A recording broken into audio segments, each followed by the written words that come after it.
5 at 5:05.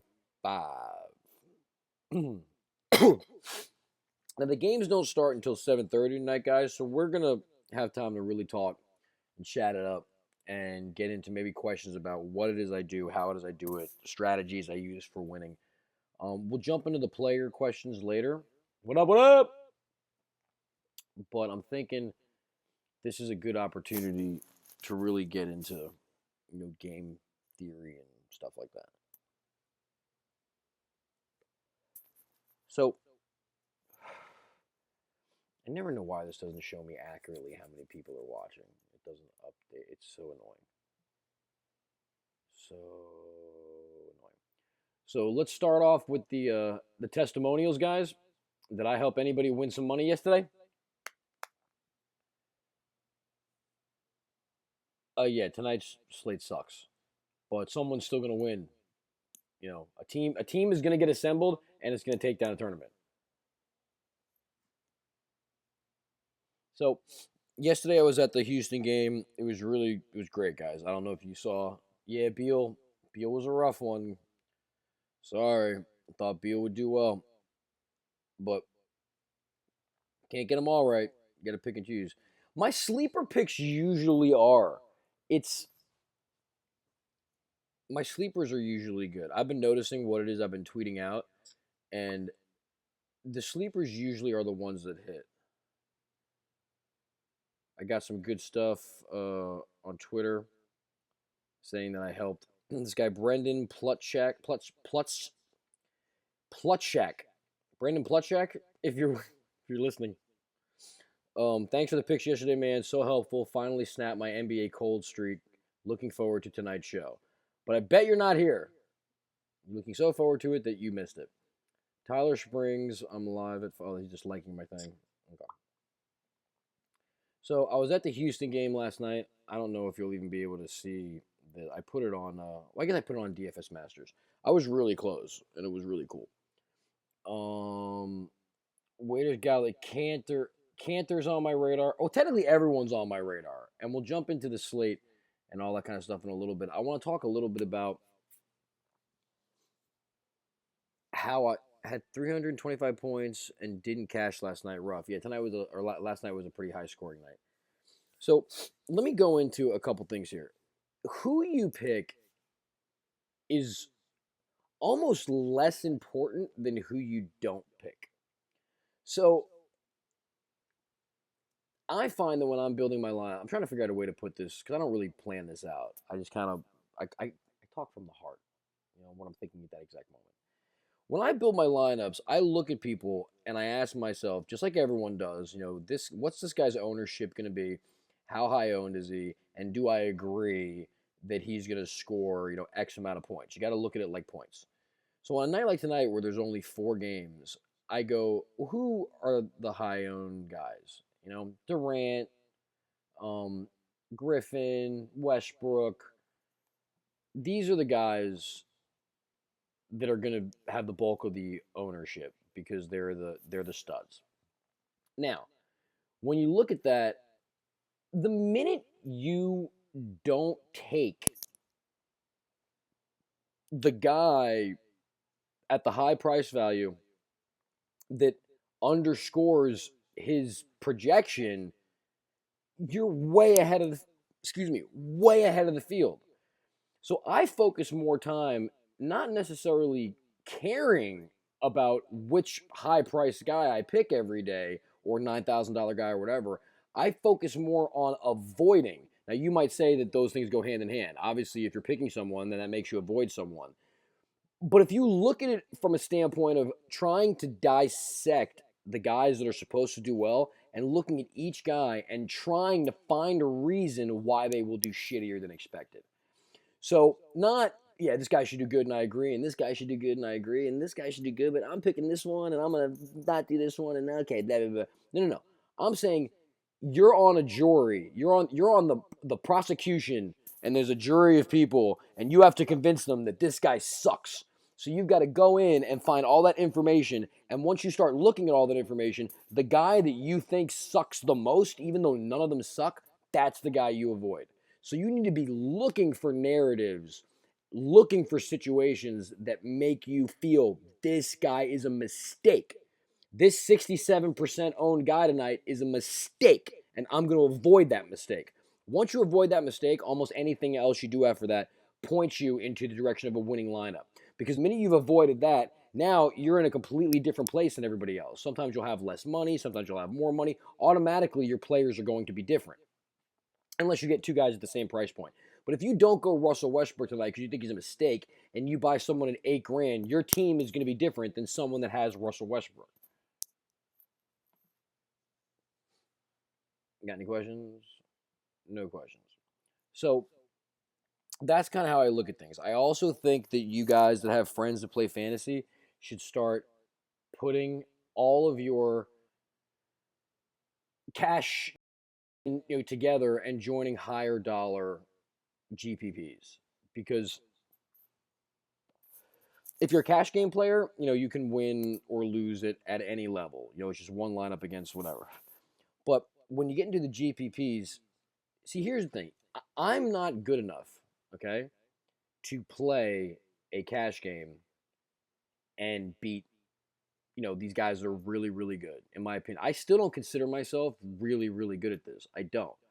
But what I do think is that if I want to play a cash game against people and I'm going to beat them, I'm more than likely going to lose to them more than I'm going to beat them, also because of the caliber of person I'm playing. And you may think that, well, I'm just joining the $5 games. These they're everywhere. The pros, the people that are really good are everywhere.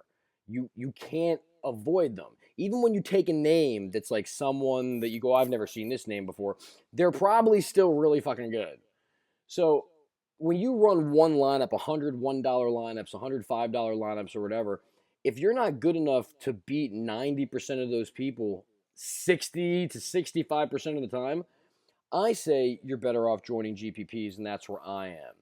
Because I'll win a cash game like once every 2 or 3 days, but if on that day I beat Max Dallery, 307 to 290, that score would land me in the money in the tournament, maybe even win it.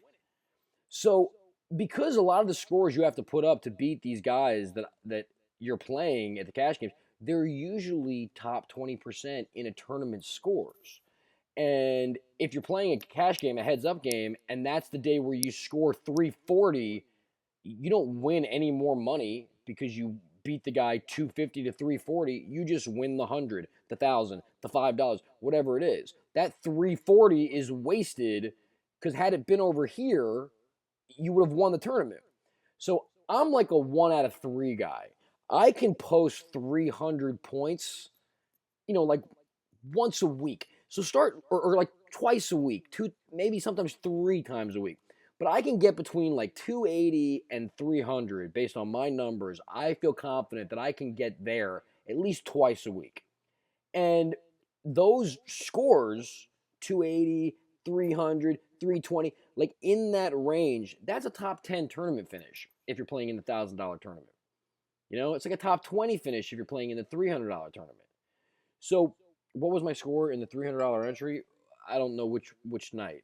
Or where I won the money. I think I scored, it was like 313, something like that.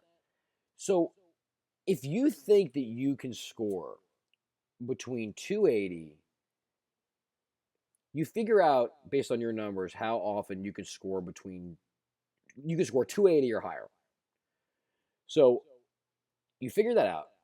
And if you can only score 280 or higher, you notice you do it once every 7 days, then you need to be joining the $300 tournament, the $100 tournament with like one lineup.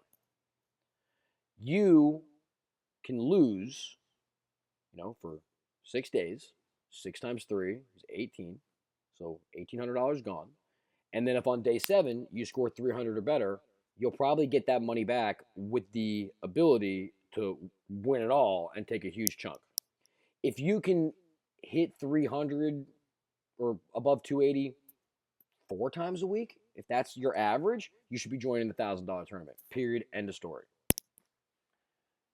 Can you get into how you attack smaller lineups? Okay, what I like smaller slates. What I like to do is, and tonight this is what I'll be doing, unless there's injuries and news and stuff like that. But so every time you look at your screen, right? You're checking the scores, and you look to see who's scored a lot of points. You go to sports line or whatever it is you do. You look at the stats of the players, and there's always one or two guys from every game that have big lines. You look and it's like 8 points, 4 points, 9 points, 27 points, 15 points, and then the boards and the assists or whatever. So honestly and truly, in every game, there's going to be one or two guys that excel for what we're looking for. Like a game where all five guys score, 15 points each, that's not, if you stack that game, you're not winning. You need outstanding performances from people, and a balanced game of offense is not winning a GPP. So there's really only one or two guys that you need to go off in every game. On a slate like tonight, I think my strategy is going to be, unless certain things move me into, because I haven't really made my lineup yet because the games are going later. So I'm gonna talk that process out with you. This is gonna be a fun show today. We're gonna talk about all this stuff because I'm bored and I want to talk fantasy and whatever. Get your friends on the horn because today's gonna be a school. We're teaching school today, or at least we're teaching how it is I go about this. And I've been winning money. I think my total winnings now are 170 grand. Like up and down. I mean, it's not all profit, but like that's what I've rung the lamp for. Win 100, lose 7, win 14, lose 3, win 20. Like, but the total of the wins is like 170. Maybe it's like 130 in like actual profit. Anyways, 140. Neither here nor there. I'm trying to get you guys to where it is that you want to be, and where it is I thought that I could never be. So it's time. Ding ding. The bells ring. We're going to school. But I forgot what I was talking about now. I went on a tangent. What the fuck was I talking about? Someone remind me what the hell I was talking about before I went on that big public service announcement about how I want to help you guys. Jeremy, what the hell was I talking about? Actually, I can unmute this and maybe hear it. Nope. So, so when attacking these slates, I got it. So when attacking these slates where there's 4 games, well, guess what? That's eight. That's 8 teams. 4 games is 8 teams. You roster 8 players. So what I like to try to do, thank you, Nick. So what I like to try to do is get a player from each side of each game. One, it makes it interesting off, and you watch it, and you've got interest on both sides. And then the next game goes, later, and then that last game at the night. So I like going back and forth, back and forth. Yeah, I'll be doing NFL, not for tomorrow. I don't do it. I'll put them in, but you don't want my opinion yet on that. So I like to try to find the biggest offensive source on one side, and then the biggest offensive source on the other side, based on their matchups and whatever, and then do one person from one side, one person from the other side in one game. So 2 people per game, and then I have action in every single game throughout. And using the logic that in every game there is one guy who scores the majority of the points. You look at that box score and you always see that. You always see this guy had 30 points, 10 rebounds, and whatever. Maybe a lot of times there's a second guy too who's 15, but you're not getting 2 guys that have 40 points in one game. That's so rare. That's like Durant and Westbrook. But it doesn't always happen that way. It's like Beal and Wall, but usually one or the other doesn't. So sometimes I like to build lineups where if you're doing multiple lineups, where if you think that Westbrook and Durant are the guys tonight, then you do one with Westbrook, one with Durant, one with Westbrook and Durant. You leave all your value the same. So if you like the value that you have, whoever it is, and we'll get into that. Let's say you like Bogdanovich tonight. You put Bogdanovich everywhere. On a night like tonight where you're not really sure which stars to go in, it's a short slate, and that's where it's going to be won or lost, so to speak, because the value is the value. You're not going to get Bogdanovich owned at 5% tonight like, shh, no one knew about him. No. You're going to get 30% Bogdanovich.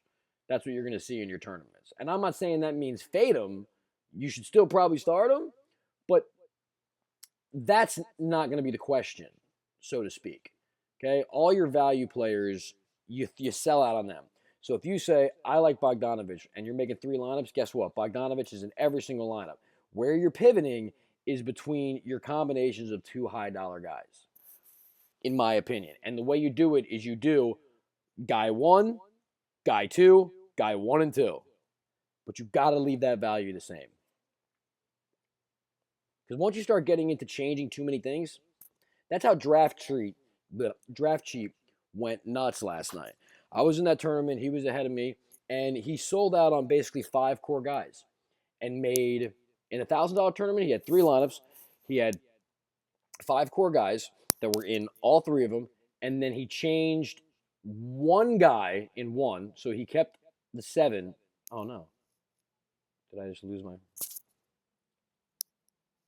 Lost my feed.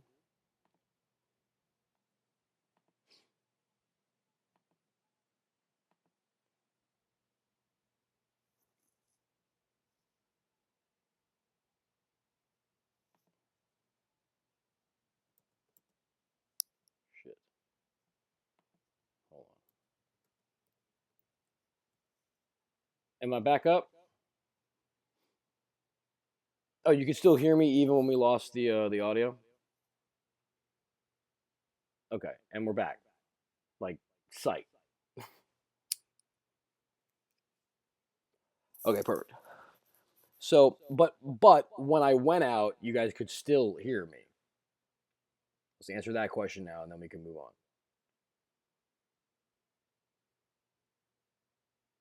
I can't ask anything else till I get the answer to that. Because I asked 2 questions now. Did I ever lose video? I guess is the question. So, boom, got it. Okay, I've said all the things. All right. So, so when I'm building my, what the fuck was I talking about? I was building my lineup. I like to try to get both sides of the game because there's really one guy that continues who has like a big score on every game. You look at it and someone crushes it. So it's about trying to find those guys, and instead of jamming, 2, 3 guys from one lineup, unless you think that's the draft cheat, boom, there you go. Yeah, so draft cheat, he had 5 of the same guys in the $1,000 tournament, and I'm assuming these also trickled down into his other tournaments. I don't know if he had more entries because I didn't look beyond the 2 tournaments that I was in, but he had 3 in the 1,000, and he had 5 guys he sold out on. In one, he only changed one of them. So in that one, he had 7 guys he sold out on and made 1 pivot. And then in another one, he made 2 pivots. So actually, he had 6 guys that he sold out on in 2 lineups, and then 7 he sold out on one. And then and all of them hit. Every single one. He didn't have one weak performance in the bunch. And that's going to happen. He's very, very good. But he's willing to throw the money out there on essentially one lineup. See, here's what you guys got to understand. If you're putting in multi lineups, and I may join the $300 tournament tonight too and put in multi lineups. I do like multi lineup. I like getting a little bit of a different thing. The real question here is how many DK hoodies do you own, or is that just your lucky DK hoodie that never gets washed? This is my lucky DK hoodie. I do have a couple of them, but every single time you guys have seen me in a hoodie at the game, it's not this hoodie. This is a clean one. Or it's a cleaner one. But the one that I go to the games in when I stack a game is always the same hoodie. I'm lying. I have one hoodie. No, I have more than one hoodie. All right. Matt White at DFS is fun. Thanks for the picks last night. Hit 300 for some reason. I can't comment on your show though. Been trying for a week to fix it. You gotta get on YouTube, and you gotta follow me on YouTube, guys. And at DFS is fun. You gotta tell your friends, because this is one of those things where I get really excited to help you guys and everything when I see that the viewership is going up. I see that the comments are going up. I see that the Twitter followers are going up. I get fired up. So right now I'm fired up that I just got the 200 Twitter followers, and I got 41 people watching my show, and that's pretty consistent, and that's good. And that keeps me going. But after like a week or 2 of that, especially if I'm not doing so well or whatever. I I get used to it, and then I'm like, 41 people. I only got 5 Twitter followers this week. I'm over it. I don't need to spend my time. I'm not charging these people for this. I'm just I'm just taking my time to help these people, and like no one cares. Even though people do care, but if it's not more, then who cares? You know what I mean? So blow me up, because the more I go ding ding ding ding ding ding ding, the more ears I'm hitting, the more invested I become in this portion of what it is that I do. Draft cheats from my hometown. He's a really good player. Had to pause the show for a bit. Work, still catching up. And then Eric Christensen said no. Who are the value plays tonight? All right, so I'm on my off my soapbox. Let's get into the what you guys really care about, the plays. Let me open up my jump draft Kings. Hey, are any of you guys getting this error request when you log in and then you just have to refresh the page? It says your IP is making too many requests, access temporarily suspended. Because sometimes I log in on Safari, sometimes I log in on Chromecast, and I guess sometimes I'm logging in at the same time. I don't know, something happened where I got this like message, and it wouldn't let me in for like a half an hour. Now I still get it, but I can just refresh and I'm in. It's really weird. Does that happen to anybody else? All right, so it's just me. Best back and forth game tonight: Clips Bulls or Thunder Hawks? I like the Thunder Hawks. Okay, so let's look at what we got here. Because I've built the lineup, but I don't know if I'm sold on said lineup. So my value tonight that I am looking at in no particular order is I'm looking at Reddick, I'm looking at Thabo, I'm looking at Eflalo.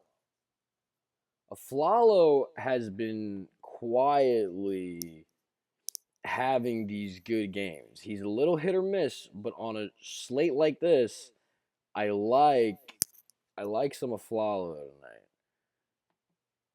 So Aflalo is kind of my number one sleeper play of the night. That could change, but as of right now, I think Aflalo in that late game, I like it.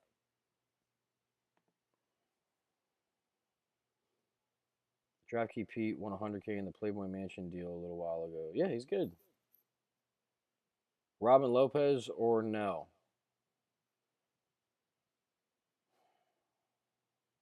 No, no. I mean, I'm a Knicks fan. No, I mean, he's got to deal with. Sure, if you no one's gonna have him, but no, don't play Robin Lopez, Michelle. Don't do it. Regardless of your picks tonight, absolutely 100% your best show to date. Love the process. Oh, well, thank you, man. It's just trying to explain thoughts on Okafor. Okafor is the best player they have. I mean, well, Covington, but I'm saying down low, he's the strongest player they have. I just don't. I don't know. He's got to deal with Brook Lopez. He's not currently on my radar. So let's go look at the over unders of these guys. And my show can be about whatever it is you want my show to be about, y'all. So this is not an issue of because you said this is a great show. This is just what I decided to talk about today. And if I get look, put it this way: if I get to 1,000 Twitter followers, this is what I will promise you guys. If I can get my YouTube page and my Twitter all to 1,000 subscribers or more, I'll go clear the garage. I'll get a desk. I just bought a thing to live stream through my HD cameras. I'll go buy 2 more cameras. I'll do a show. I will do a show, an entertaining, fun show that looks like a show. I have no issue turning my little workspace into a NBA TV type situation. I've got the equipment. I make sketches and whatnot. I don't mind integrating sketches and things into my. If I can get to a point where I'm making some kind of money at this, even if it's just enough money to pay for the production of what it is I'm doing, I will do that. I will absolutely do that, and it'll be fun. Just jumped on, looking sharp with the beard trimmed. Thanks, Joshy. I try to keep it slick. I didn't say I loved Redick so much. I never said that. I said I like Redick. I didn't say so much. The one I like so much is Afflalo. Redick, he's a three ball shooter, man, and you got to pick somebody. Kidd or Westbrook or KD or Westbrook as of right now, I'm thinking Westbrook, and I may get a little crazy and try to get KD in there as well. Right now, the people that I'm on is I've got Westbrook, I've got Afflalo, I've got Cephalosha, and because I'm joining one tournament, I mean I may join more than one. I mean I can't give you my whole team, but those are the guys that I think are definitely staying in my lineup tonight. Cephalosha, Afflalo, Westbrook. I'm vacillating between DeMarcus Cousins and paying up for KD. You know, because like I've said to you guys before, I group my salaries together, not necessarily my positions. I only start looking at positions once it gets down to where like I've filled my team. You know what I mean? And then I have to look at a position, but I look at it as like I look at all these $10,000 guys as the same. I don't care where they play. I want to know which $10,000 guy because I think you can only have. I mean, you can have two of them if you find the value, but more than likely, I think you can fit two. I do. Let's say this was a night where you can only fit one. You got to pick one of those three guys. You know what I'm saying? So you're grading them. Who cares that they're all different positions? One's a power forward, one's a point guard, one's a small forward. Who cares? Who's going to score the most points between these $10,000 guys? You got to make that decision. Is it going to be Cousins? Is it going to be Durant? Is it going to be Westbrook? And once you do that, and right now, my opinion is Westbrook in that tier, you click that person, you move to the next person. And you say, okay, here's the next tier of guys 9,000 through, say, 7,700. And you look at them and you go, who's the guy? You nab one, you move down, so on and so forth. So when I went through that process, the guys that I landed or ended up with, Westbrook was one of them. Cousins was one of them. You know, I had to figure out between those two. And then I started looking at value, but I don't know. Start firing the questions out and I'll give you my, because these lineups aren't done yet. Yeah, so that's okay, hot roster. That's a perfect thing. Yes, I like Seth over Bazemore. Hot roster. That's a perfect thing to look at. So you're looking here. I haven't looked at that yet. You're looking here and you're saying that the over-under is 37 on Cousins and 41 on KD. So that would point to KD, you know, in that grouping. I don't know if Calderon will be too high owned. And a value play, it doesn't matter if a value play is high owned, in my opinion. Because, if anything, not being on that guy, it's kind of like when I think a value play is going to be high owned, this is what I ask myself. I go, okay, so say you project that 50% are going to be on Calderon. So you go, all right, 50% on Calderon. And what does Calderon need to get in order for him to be worth that money? I mean, if 50% of the league is doing it, then what do I need to have happen to have me not being on him pay off? And Calderon tonight is 4,300. So you've got to say Calderon absolutely cannot get 20 points. You know, he really can't get 28 or 30, but like even at 20, like I'm hurt. You know, I'm hurt by not having him because all that salary saved and him going like 4.9 times value, almost 5, like that, that would not be good. And then ask yourself, do you think Calderon can score 20 points tonight? 20 fantasy points tonight? If you think he can score 20 fantasy points tonight, then I would say you have to have him. Unless you think there's another $4,300 guy or $4,000 guy that could score 20 points as well or more. Or if you think there's an $8,000 guy that can go for 45, that can double his score in that position, though. But he's got to be a point guard. And he's got to be a guard. And he's got to be a utility player. When you're looking at one guy, okay, and saying, if I'm going to fade him, where do I go? It's not point guard for point guard. It's not, well, Calderon and I took Westbrook. No. Because someone could have Westbrook and Calderon. And so you go, okay, so Westbrook will score more than Calderon at the point guard.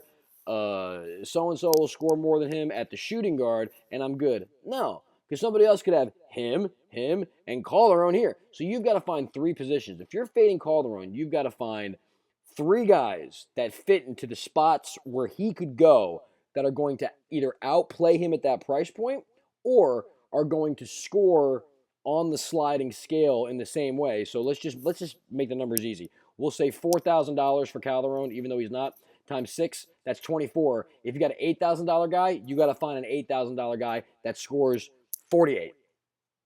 And that's how you can fade him. And then hope that your other value play does better than his stud.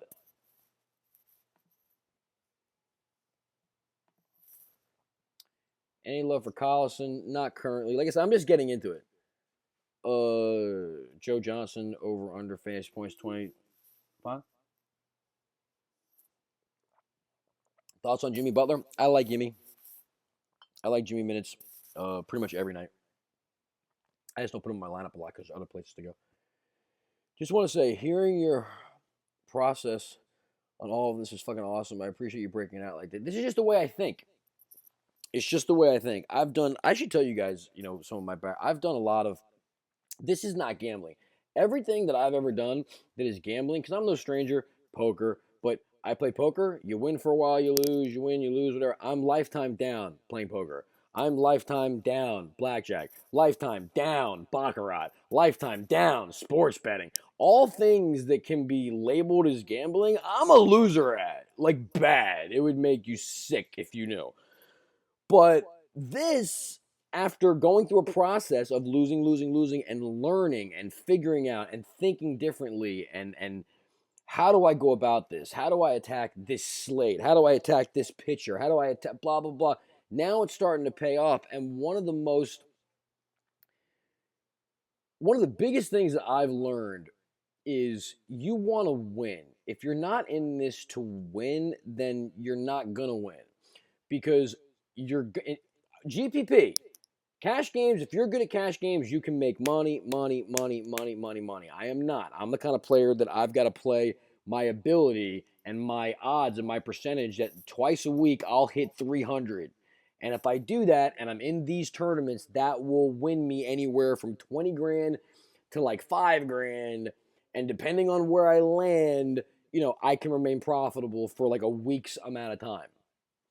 If I ever, my statistics or my average of hitting those games every so often goes down, and now I'm only getting 300 once every 2 weeks, well, then I quit and I'll start playing small dollar stuff again with you guys and see if I can build my bankroll back up. But until then, that's how I look at it. That's how I attack it. Questions? What's up, man? Watching. Thoughts on Porzingis and Powell? I like Porzingis, but not as much as I otherwise would, having to contend with Boogie. So I don't know, because Boogie, he fouls. He gets fouled a lot. So Porzingis could run into foul trouble. Anyone that goes up against Boogie, I'm always leery of. But it's a great GPP play. Pau Gasol, I like Gasol. Got here late. My bad. Who are your favorite plays tonight? We're not doing that right now. We're doing game theory and thought. I'm really trying to teach you guys something. Chris, after you make your final lineup, do you then go through and come up with a projected score of your own? Well, yeah. I use Daily Fantasy Cruncher or fantasycruncher.com, and I'm able to put my projections in there. And I'm also able a lot of times just to lock players in that I like. Like on a night where I go, I got to have this guy, this guy, this guy. I lock them in on this program, and then I hit submit. And then it gives me players.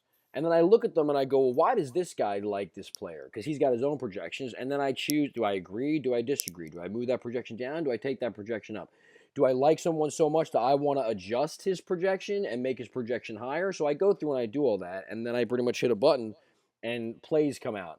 And then I put those in. But then a lot of times I'll then tinker with that afterwards. I'll tinker and I'll look. And then news comes out and I got to make changes on the fly. And then I can't use the program. So here we go. Clayton says, so making sure I'm following. Let's say I like Durant and I think he's the high scorer for OKC. And if I feel Mislap is for ATL, then I pick those two and build around them. What are your thoughts on stacking the hose? Okay. to get to your point, Clayton, if you think the highest scorer, you got to start by who's the highest scorer of the night. So you pick the highest scorer of the night. If for you that's Durant, then yes, you need to get on someone. I'm not saying it's Millsap. You need to get on someone on the other side of Atlanta, though, and then you hope for. You got to say, if I'm right about Durant and Durant starts lighting it up, he's crushing it. Who now is the person on Atlanta that is going to be responsible almost for getting those points back?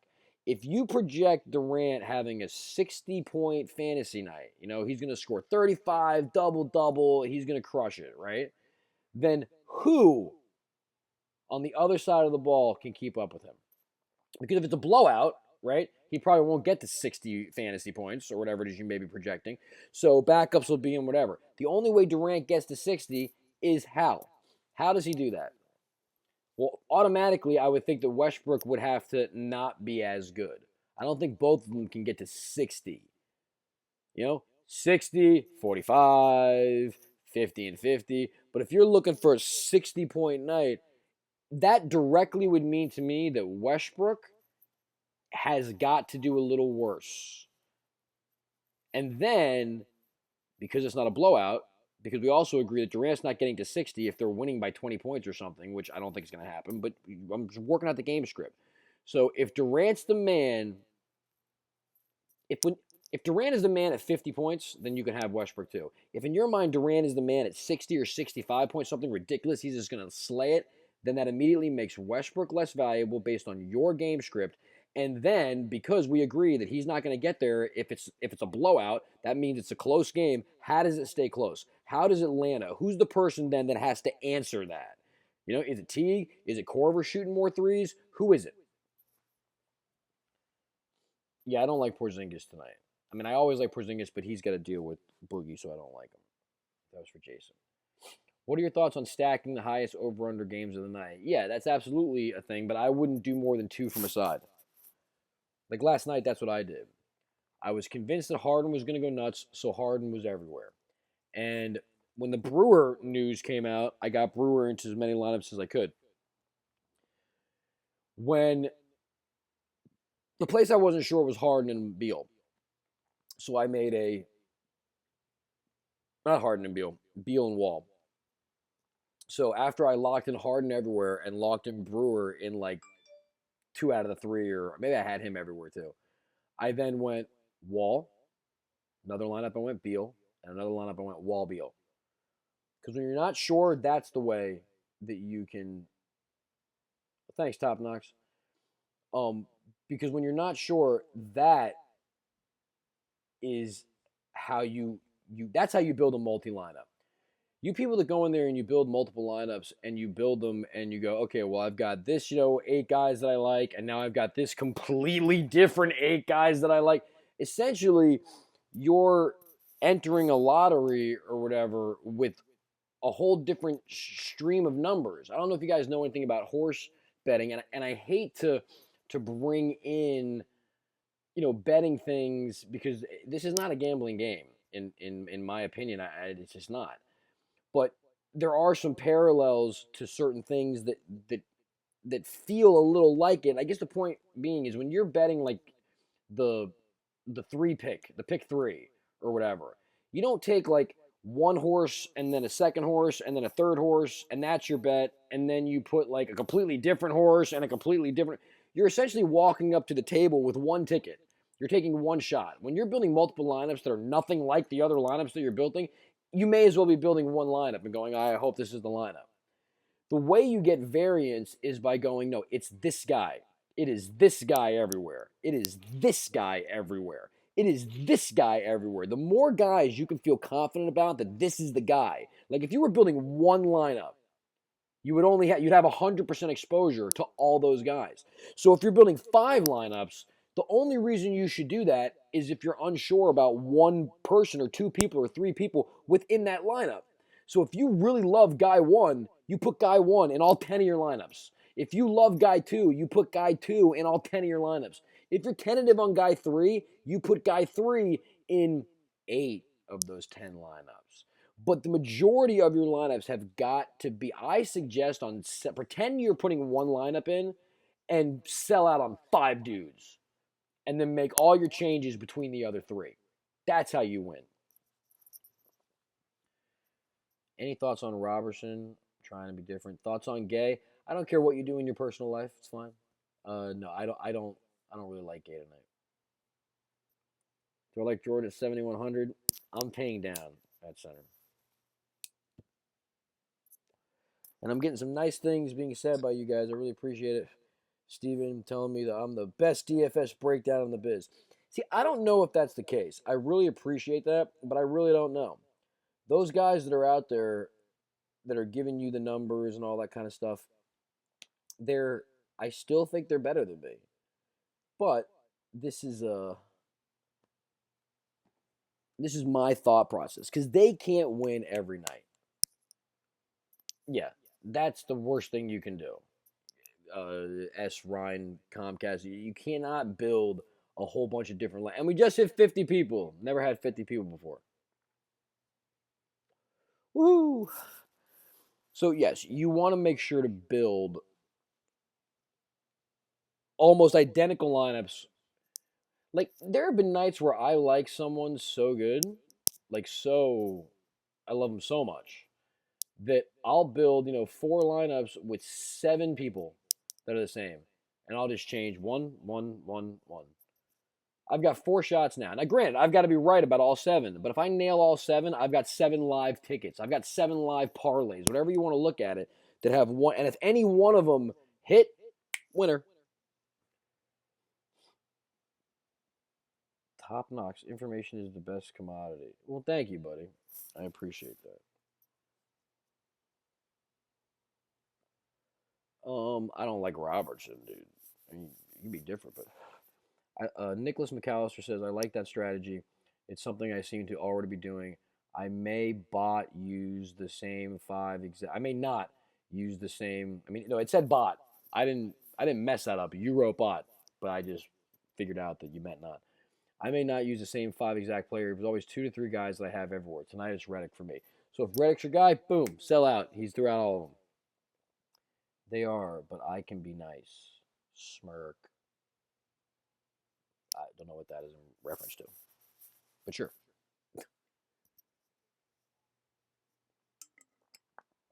So right now my lineup is looking like, and follow at DFS is fun on Twitter to get the stardoms and fatums and whatever's that I post.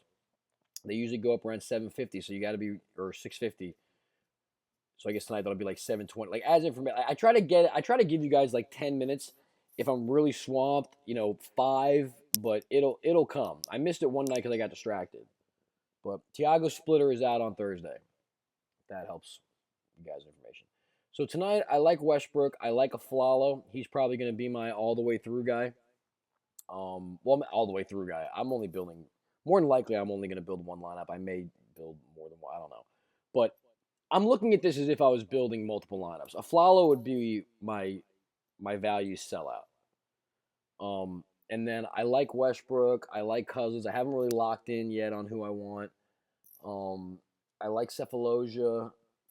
I like Adams. I like Reddick. I don't really like Porzingis. I got to figure out what's going on with Taj Gibson. He might be some sneaky value. Bogdanovich is really the big question mark for me today because he just came off of that huge game, right? And everyone, oh, he's great, and blah blah blah. And I was on him. On when he played Houston and he crushed it, and I played him again because he crushed it, against Houston last time. So I figured he would, Houston it out the next time. It's today. What's today? Is today Wednesday or Thursday, guys? I'm so. Doing a podcast now, though. Sorry, guys. Can't talk. Boom. All right. So I played him because when he was at Houston, he did well, and then he was starting, and he was at Houston again, and boom, boom, boom, boom, boom, boom, boom, boom. What is the?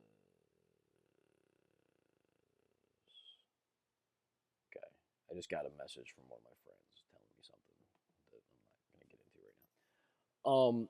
So I played Bogdanovich because Bogdanovich was obviously very good last time against Houston. He's getting starter minutes, blah, blah, blah. Philip, man, sometimes the words, dude, they don't come out. Philadelphia is awful. How awful, though? And where are they awful? I feel like I can maybe find somebody else on Philly that's going to have a big game. I think that if I spend up a little bit, that I don't need Bogdanovich. The over-under on that game is not very high. Bogdanovich is kind of, I mean, he gets rebounds, but Okafor is not a slouch, under the boards. And Brook Lopez is there. But Okafor's defense isn't that great. So the play may be Lopez. I don't want to pay for him, but the play may be Lopez. When I start looking at that roster and I think where are all the points going to come from, because I understand it's all about meeting value and everything, but something as simple as him missing value or even if he goes 5 times value, if you can find another person that you have in that spot that goes 5-5, you're ahead of the field. And God forbid he misses, you're there. So I think he's a little too expensive now, though, Cannon.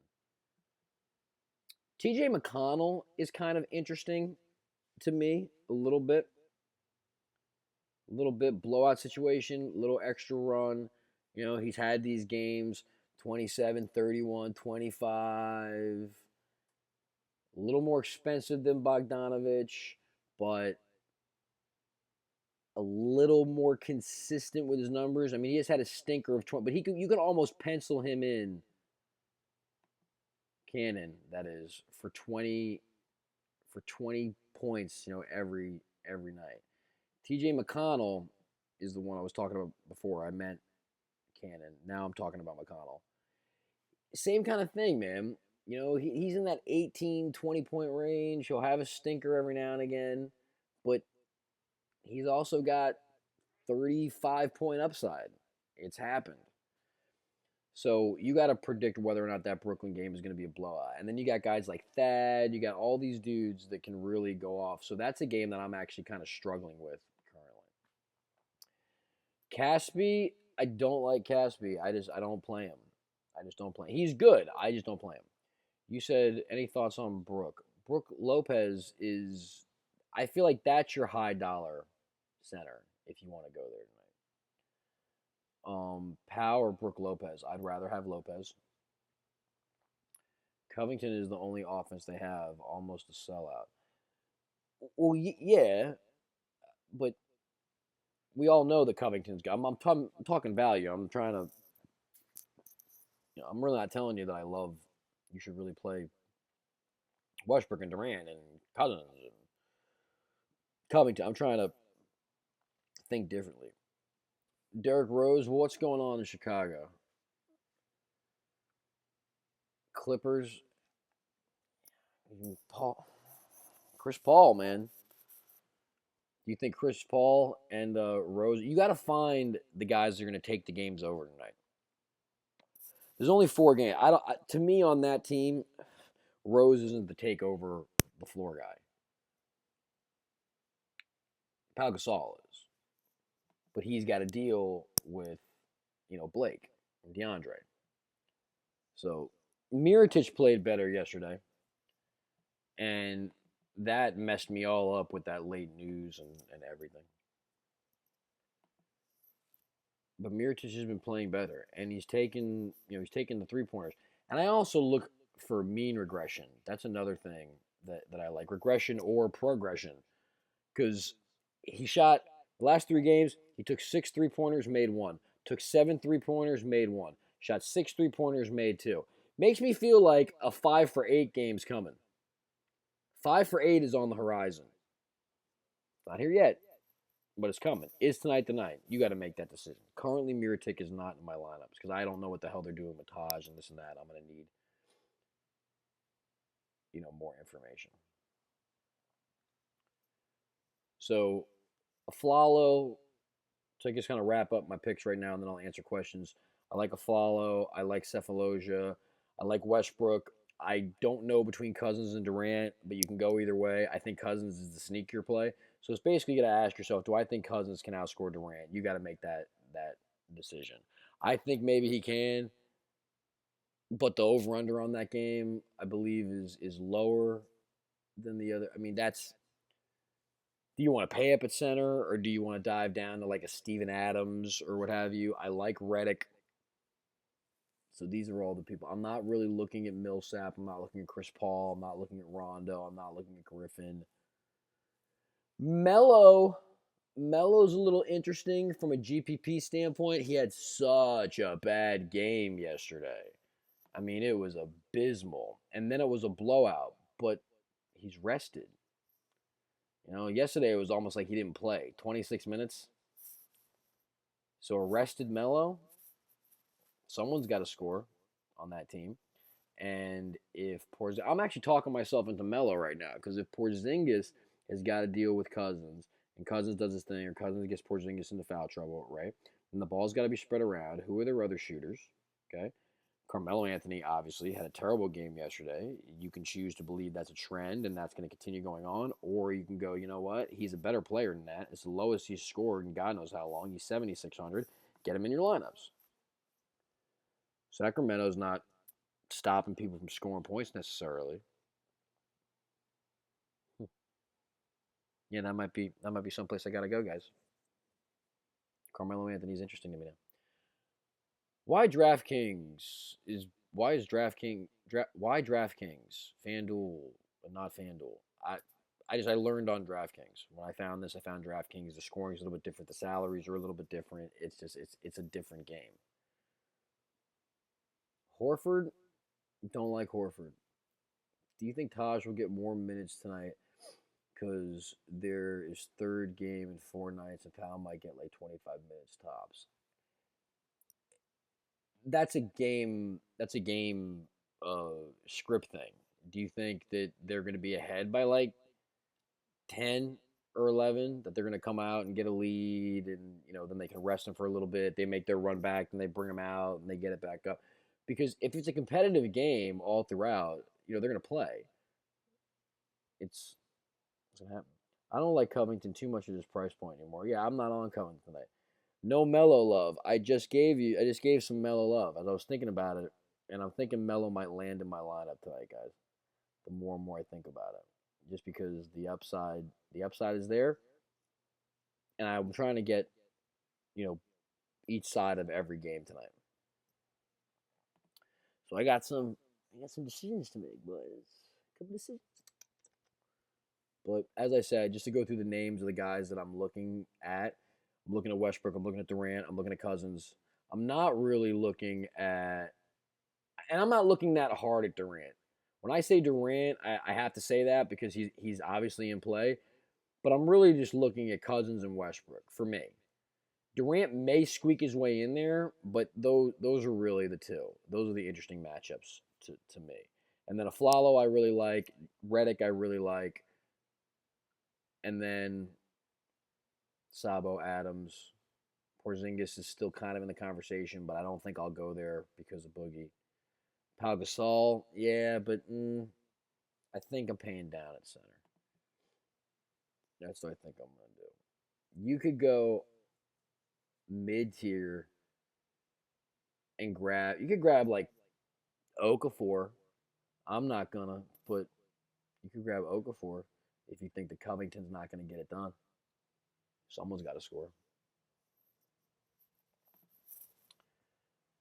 I don't know what's going on with Chicago. Maybe someone could tell me. Ibaka, I never liked playing Ibaka with Durant, and there's just so many mouths to feed. There's so many mouths to feed. So try your hand at Larkin again. Burn people the other night. I'm scared of Larkin. If I was building more than one lineup, I would definitely have Larkin in one of them, using my concept of like you burned me before, people are pissed at you, low owned, and if you do what it is you're capable of doing, then it works out. As a matter of fact, you may have just talked me into building a $300 lineup that's got Larkin in it, which I'm actually going to go see if there's still room, and I'm going to reserve that because I do like to do that.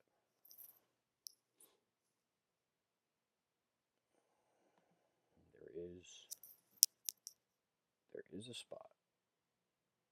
So here, we'll enter this, then we'll edit it. All right, congratulations. If I lose $300 more, it's on you because you said that. What big names are you fading? I'm probably fading Durant. Probably fading Durant.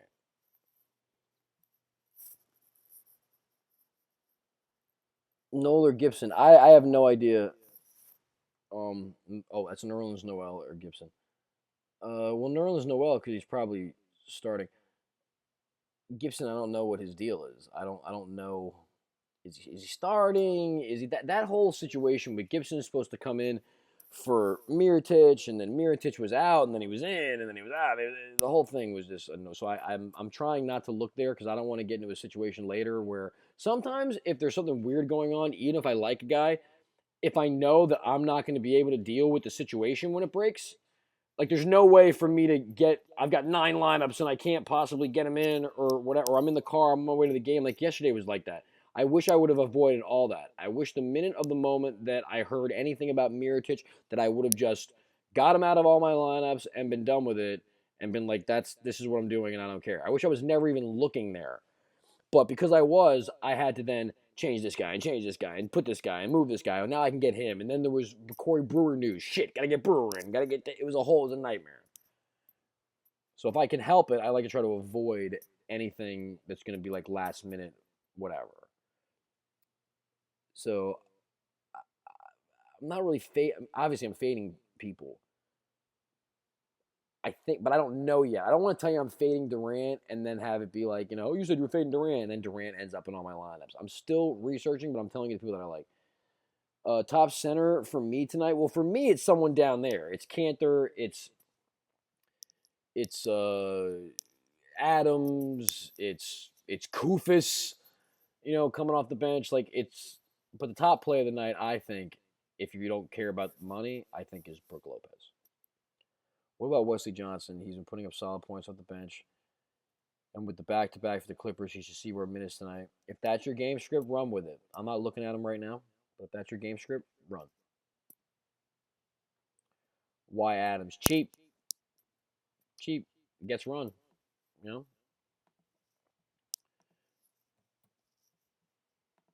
You got to put someone in.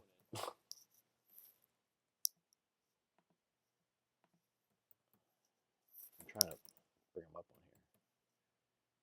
Dude, come on, dude. What? Oh. Select all. There we go. Yeah, Steven Adams. So if you're looking, so he played 14 minutes and 11 points. Wasn't very impressive. 11 fantasy points. Before that, 28 minutes, then 20 minutes, then 14. Then 27, 21, 23, 24. So 11. 26. So he plays, he has yet to have a game here that I'm looking at on his game logs on Fantasy Cruncher where he played back-to-back less than 20-minute games. Every time you see, so from the beginning of the season, he played 29, 35, 21, then 19. Then 26, 24, then 19. Then 20, so I guess there's one. There's one where it's close. But then 25, 29, 26, 11. 21, 24, 23, 21, 27, 14. 20, 28, 14.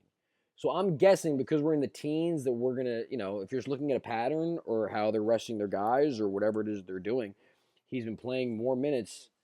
It looks like against guys with stronger bigs, to be honest with you.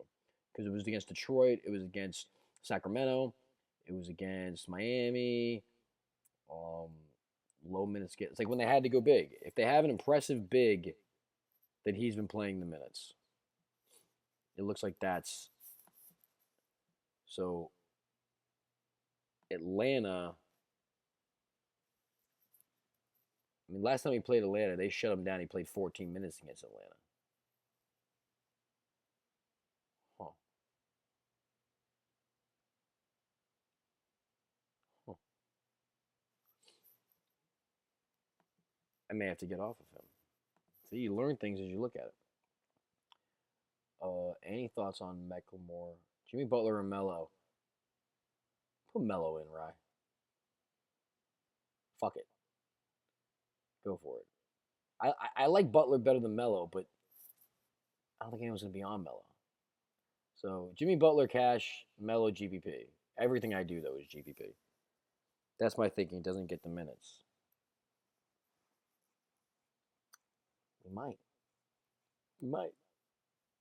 I don't know. I'm gonna have to look deeper into that because I don't like that he didn't really play against him. As a matter of fact, I'm gonna go watch that game. I'm gonna watch that game. That's something else I suggest you guys do. That you get the NBA League Pass where you're able to go back and watch archive games because that's exactly what I'm gonna do. Bogdanovich is definitely, I mean, in the talks. I just don't know. He paid off for me the other night, and every other time I've started him, he hasn't paid off for me. So I'm like playing a pattern. You know, paid off for me, doesn't pay off for me. Paid off, doesn't pay off. Yeah, Ben. That's what I'm gonna go look right now because I'm guessing that's what they did when they played. I'm gonna watch the game. I just need to find out what the date was. It was the 30th of December. Yeah, man, it's great. You just here. Let me bring this up so you can see this. You just go through it. There it is. You just go through the games. I go all the way back to November 30th, and we're looking for. What are we looking for? We're looking for Atlanta OKC. And there it is. And then I'll take a look at this. Take a look at the tape.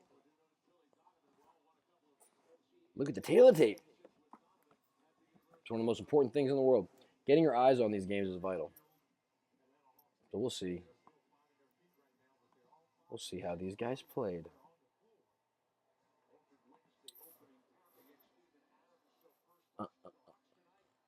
All right, well, listen, guys. Those are my ideas. Go at DFS is fun. I'm gonna watch this game so that I can better know how it is they were running this offense and everything, and then I will give you my opinions later. All right, later, guys. Please follow me at DFS is fun. Please subscribe to this Twitter or to this YouTube page. Subscribe to Twitter. Thad Young is good. I'm probably not starting him, maybe to my detriment, but that's not what I'm thinking. So follow at DFS is fun on Twitter. Subscribe to this. Get your friends to subscribe to this. Like I said, this needs to build. If it doesn't build, then I can, I got better ways to spend an hour of my time. All right. I love you guys. Win, win, win. And I'll see you guys.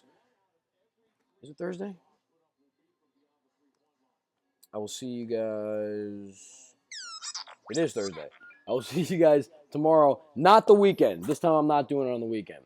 All right. So long. Farewell. Alvidas and adieu.